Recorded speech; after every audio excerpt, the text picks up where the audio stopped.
Hello and welcome everyone to this Tidbits Extra video, where I want to make sure everything makes sense to you in regards to how your seeing habits will need to change whenever you go around, well, anything really. Now, to start things off, I'm driving down the street with my eyes looking well ahead to where I want to go, and at this point, I'm aiming towards the orange eyes. And if you remember, I'm doing this to maintain proper lane positioning, which we talked about in the second Seeing Habits video. Which is where we talked about if you want to get the best results out of the seeing habit, look where you want to go, and open up your peripheral vision, you want to keep your eyes up and off the pavement, roughly 2 meters, which is about 6 feet in the air.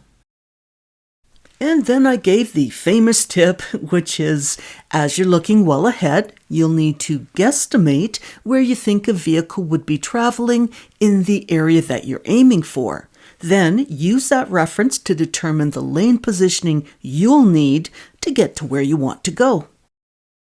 Now, to go around the parked vehicle, I'll need to move into a different area on the street, which means I'm going to have to move my eyes over a little bit to the left as well. So now I'm looking towards the yellow eyes.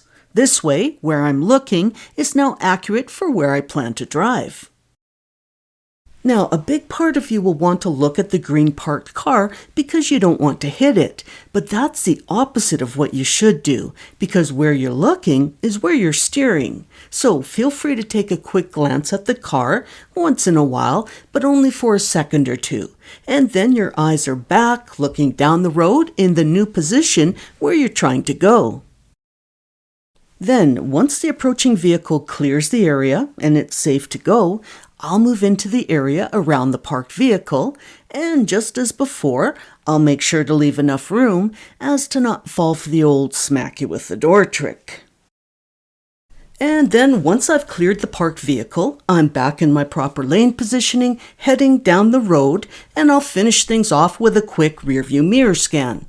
And that's it. I'm done.